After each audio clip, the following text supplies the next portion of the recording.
Welcome to Exxon F1. We just concluded an era in which you call the ground effect era in F1. We want to quickly take a look back at 2022, 2025 and look at how the ground effect era had treated F1. Now, before the ground effect era, we had the turbo hybrid era. The turbo hybrid era came in and ran from 2014 to 2021. The ground effect era was meant to take over in 2021 to 2025, but unfortunately, because of the COVID-19, a lot of things were hindered and we had most of the races of 2020 ran in Europe. From there, we came to 2021. Nothing really changed. In 2022, we had the ground effect era, and that was it. And I think the ground effect era was really cut short because it was one of the most challenging era in F1, because it was an unprecedented Red Bull era in which McLaren was able to take over this year, and this year was a game changer for them. But even with that, we had a stiff competition. We only had McLaren, Red Bull, and one win for Mercedes. Aside from that, it was just a McLaren Red Bull game all through. And one funny thing about the ground effect era was, especially in 2024-25, the pole position matters, or the front row. If you're on the front row, then you're having a 60% chance of winning the race. Let's quickly look back. Ground effect era had been in the late 1970s. We had ground effect era first in Formula 1 from 1978 to 1982. And Lotus became dominant, and it was banned in 1983 due to safety concerns. But again, they brought it back in 2022, and we saw another team became dominant, and that was Red Bull team becoming dominant in the ground effect era from 2022 to 2025. There are so many reasons why it was banned, and they thought they could make it better, but instead of it being made better, it never got better. I think I should say it got worse. But coming from the turbo hybrid era, which we had, the DRS was the highlight of the turbo hybrid era, and the flexible wings, the overbody aerodynamics, those are the major part of the turbo hybrid era. Those things made turbo hybrid era a very huge era. But now going to the ground effect era, we had some crazy races. We had Red Bull dominated, and it was a Red Bull racing dominance almost all through the last 22, 23, some part of 24. Then 25, we had McLaren and Red Bull dominating 2025. Let's go to the teams. How did each team receive the ground effect era? Now, it's very important to know how the team received it. The ground effect era was unraceable for the teams because it really brought disparities. We really saw how strong the teams are. We saw how inexperienced some teams are. To look at it, I think it paid Red Bull to most point because they had somebody in the guise of Andre Newey then that really knows much about the ground effect era. Andre Newey has been in F1 very long time, so he knows about the ground effect era. He came into F1 around that time and he knows about it, so it was easier for him to transition Red Bull into that aerodynamics era of ground effect. That gave them the upper hand. When you have somebody that knows the road, it's easier for you to follow the road with that person. So Andre Newey gave Red Bull just that ample package, and it was easier for them to flow through the ground effect era. Now, how did the teams fear or receive ground effect era? The Red Bull championed it. They got it fast, and Red Bull ran away with it. They were faster than everybody. They were just on point. Mercedes thought they got it. They brought the podless. But naturally, the ground effect era was meant to look like a podless car. But they got it wrong on the floor, because everything needs to be generated from the floor. You need the body, the sides, the coke body shape, everything, but the major thing comes from the floor. They got the body right, they got almost everything right, but the floor to complement it was wrong. For Ferrari, they got it wrong. They had a car, but unlike Mercedes, they had porpoising. Now, porpoising was majorly explained in 2022 when you have the car bouncing on the straight. Red Bull had their own porpoising, but it was not as much as other teams. So FIA brought a solution for the porpoising. They are able to tell them to use something like a string to string the floor of the car to the chassis of the car. So on those cars, you see something like a rope or a string holding the floor of the car up so as to prevent porpoising. We saw that in 2022, saw it in 2023, some part of 2024. Some teams still use it till 2025. McLaren didn't get it at all. McLaren got it all wrong. They were behind.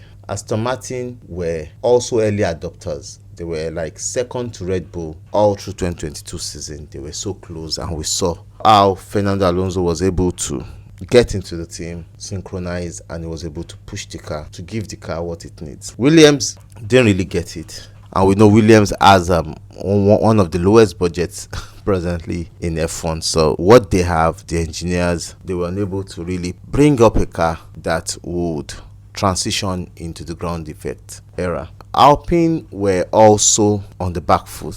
The Racing Bull, unlike their sister team, they got some part of it. They were in the groove, they were in the mood, but not like they really needed to be. We have the Haas and the Sauber following in suit with the Ferrari. Almost all those teams were having bouncing. Now, teams were looking at, okay, with this era, cars should be able to follow closely, race closely, in which we had it the other way. Cars were unable to follow closely. It was an unraceable era. Now, the next question is, was the ground effect era a success in F1? The truth is, the ground effect era was not a success in F1. It was, and we won't call it a failure. It brought dominance like the past ground effect era had brought. Some team would dominate, some would regress, while some would just be in the middle of either getting it or not getting it. They are just there to race. So, was it really a success? Yeah, 60% I would say the ground effect era was not a success, because the advantages it was meant to bring became its disadvantage. It was meant to bring close racing. It was meant to bunch the drivers together so that we can enjoy Formula 1. It was meant to also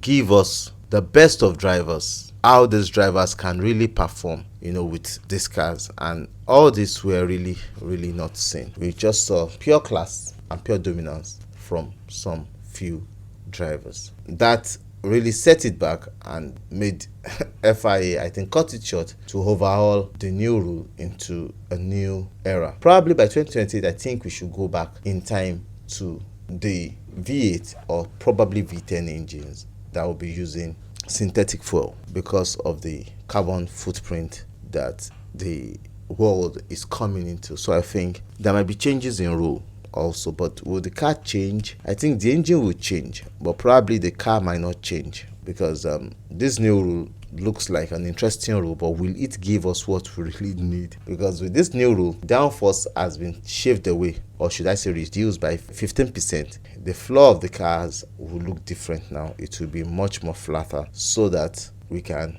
probably have good race. And remember, when we're going into a new era, the cars might look slow. I think the car will be slower, but I pray it's faster so that we can see very, very close racing, very, very interesting racing in F1. From turbo hybrid DRS era to ground effect, which uses a lot of Venturi tunnels inside the floor to generate crazy speed and dangerous G-forces. We are moving into the X modes and the Z mode. But literally looking at it, was there meant to be a solution for the ground effect era or not? I think there were meant to be solutions, but the FIA, F1 were unable to bring up such solutions. Why? Because of the cost cap effect. The cost cap effect really slowed a lot of teams down. It's either you sacrifice a year so that you can have enough money to develop your car, or you don't sacrifice, you keep pushing, meanwhile you don't have enough money to develop or to make your car faster. So I think there were so many considerations, so many things, so many sacrifices that some teams were not able to make. Meanwhile, some teams don't have enough sponsors, they don't have enough money to push to get the best out of the car. Towards the last season of the ground effect era, which was 2025 season, we saw a lot of teams punch up, while some teams went teams like Ferrari went totally sideways because they were not there at all. Because Ferrari used to be a top team, but unfortunately they regressed.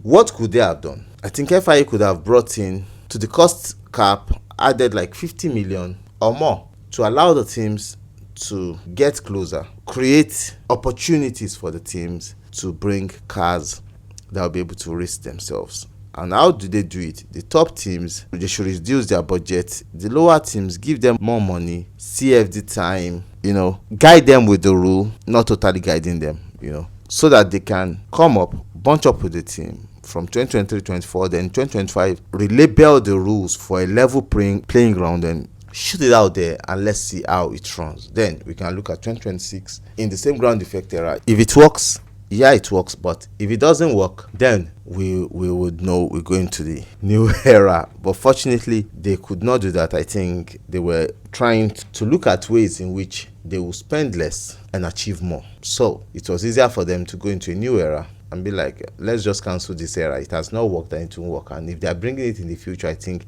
it will still not work, except they are able to pump more money into F1, because certainly some teams will get it, some they will never get it. There's no how they will try, they will never get it. So the cars being unraceable, the era being on sometimes unwatchable, because you watch some races, unlike the turbo hybrid era, you watch a lot of races, the races look interesting, but you know, you look at Monaco, the ground effect era, it was so dull, hungry.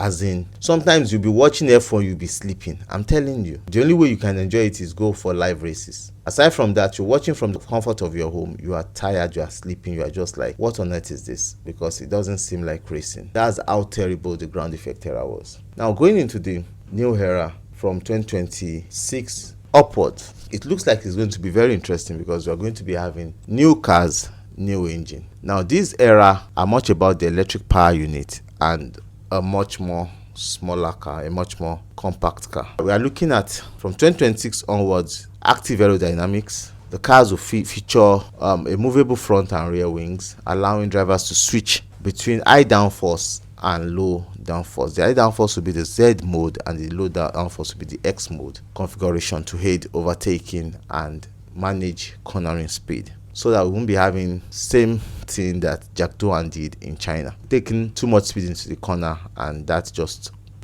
pulled him off. Revised power units. Power units are now 50% ICE, 50% electric energy. Now, the MG UK has been cancelled. We're having only the MGUH, that is the motor generator unit heat. The motor generator unit heat has been banned for sustainable fuel, so we are going to be having the MGUK, which is the motor generator unit kinetic, which is now bigger. Then the chassis weight. The cars will be smaller, shorter, narrower, and approximately 30 kilogram lighter than the past we had. They're aiming at a more nimble concept, a much more smaller concept, you know, and they are going to be testing more sustainable fuels in this new era, and if it works, probably we are moving back to the V8 or V10. Now, the complex floor will be replaced with a flatter surface and lesser powerful diffusers that will generate a whole of vortex.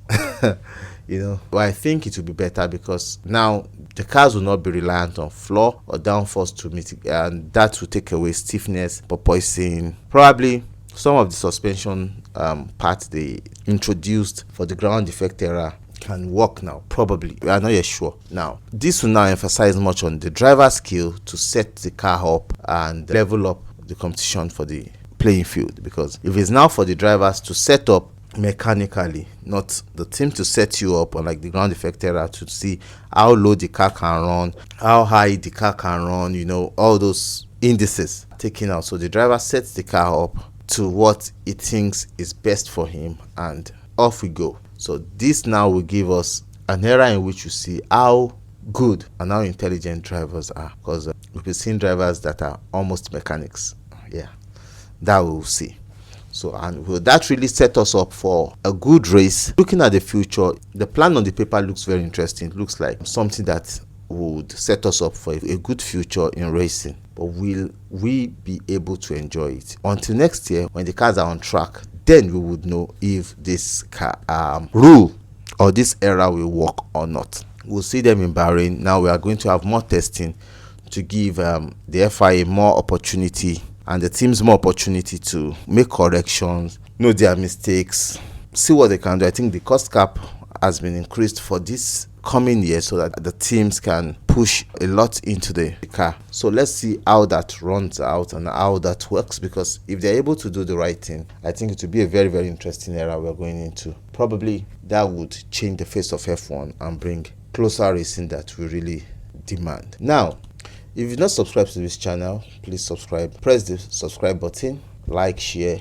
comment, share your own views. Let's see how we can work around it. We love you. We would certainly bring you more and more updates and the best you need to know about 2026 and the past races we've seen. I love you guys. Bye.